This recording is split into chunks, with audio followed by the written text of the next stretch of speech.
Somewhere on your desk right now is a machine you trust to do arithmetic. You have never once double-checked its division.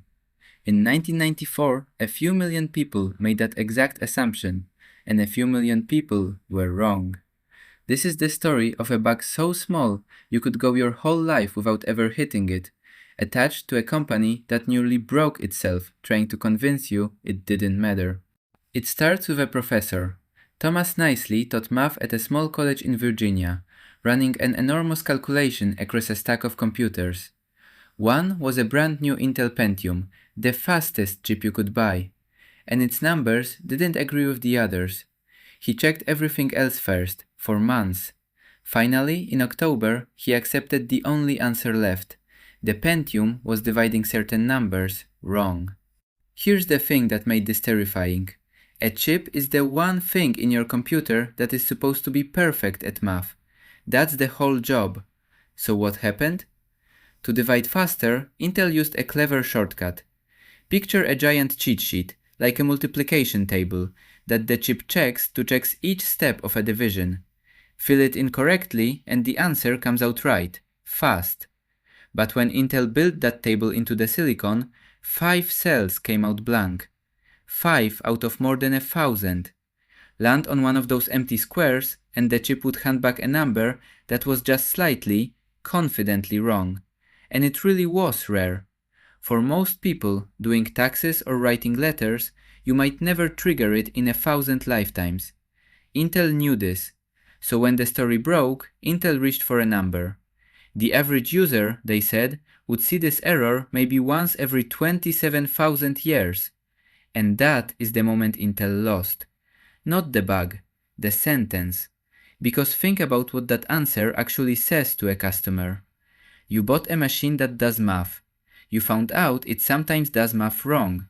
And the company's reply is, statistically, your math is probably fine. Probably. They tried to solve a trust problem with a probability. They told people how rarely they'd be lied to, as if that were comforting. For weeks, Intel offered replacements only if you could prove you really needed one. Imagine calling support to explain why your arithmetic deserves to be correct.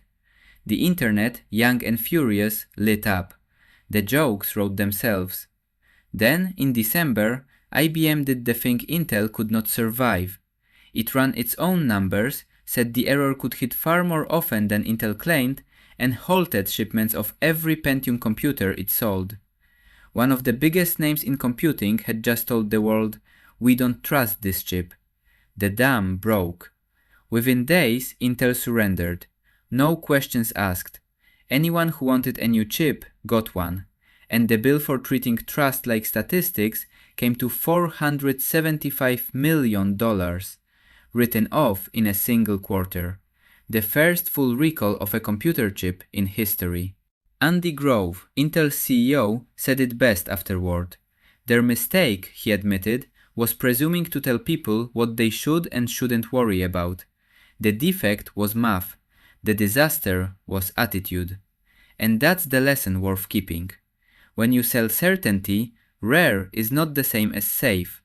The size of a mistake is never the whole story. What people remember is whether you owned it or argued with them about the odds. So here's my small, certain ask. If this video added up for you, divide a second out of your day and leave a like.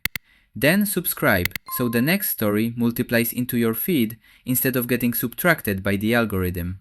Out of everyone who watches, only a few of you actually do it. Tonight, be the +2 in the empty cell.